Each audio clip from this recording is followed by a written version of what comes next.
ကောင်းလျှော်စဉ်ရောက်ရင်ကျွန်တော်ကအဓိက3နေရာကိုပဲကျွန်တော်ကပြောင်းရေးစေးတယ်ဗျာကဲမင်္ဂလာပါဒီနေ့မှာတော့ကျွန်တော်စပင်လေးစေးလေးစမ်းပြီးတော့ကျွန်တော်စပင်ဖြောင်းလို့ရှိရင်ကျွန်တော်စပင်ဖြောင်းတဲ့ပုံစံကိုအစားဆုံးလိုက်ပြမယ်နော်စေးဝင်တော့စစ်တဲ့ချိန်ရတယ်ဒီလိုဆွဲပြီးတဲ့ချိန်ရတယ်လေကွာဟိုတအားကြီးနဲ့ဆွဲစရာမလိုဘူးနော်အဲ့လိုမျိုးအားကြီးနဲ့ဆွဲနေရရင်စေးဝင်တာမဟုတ်သေးဘူးနော်ဆွဲလိုက်တာနဲ့တီကွင်းလေးတွေလုံးဝပျော့ပြီးကိုဆွဲတယ်လို့လေးကိုပါလာပြီးဆိုမှဒါစေးဝင်တာနော်ဒါကြောင့်ဆေးဝင်ပြီဆိုလို့ရှိရင်ကျွန်တော်ကတန်းပြီးတော့မလျှော်ချဘူးဗျအကုန်လုံးတစ်ခေါင်းလုံးလေဒါဆိုလို့ရှိရင်ကျွန်တော်ဒါဖြောင်စည်းတွေကိုပဲကျွန်တော်ဖြောင်စည်းနဲ့ပဲပြန်ပြီးလျှော်နေရနော်ဒါဖြောင်စည်းတွေကိုကျွန်တော်ဆေးမချပြဘူးဗျဖြောင်စည်းကိုခေါင်းလျှော်စဉ်ရောက်ရင်ကျွန်တော်ကအဓိက3နေရာကိုပဲကျွန်တော်က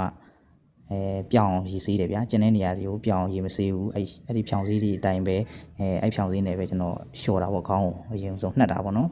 အဓိက3နေရာဆိုတာလည်းနောက်ထပ်ဗီဒီယိုဖိုင်နေရရင်ကျွန်တော်ပြန်ရှင်းပြမယ်နော်ကျွန်တော်ကအဓိက3နေရာကိုပဲရေကိုပြောင်းစေးချတယ်ပြီးလို့ရှိရင်အဲ့ဒီကျန်တဲ့နေရာတွေကိုဖြောင်စည်းအတိုင်းပဲကျွန်တော်စေးမချဘဲနဲ့အဲ့ဖြောင်စည်းနဲ့ပဲ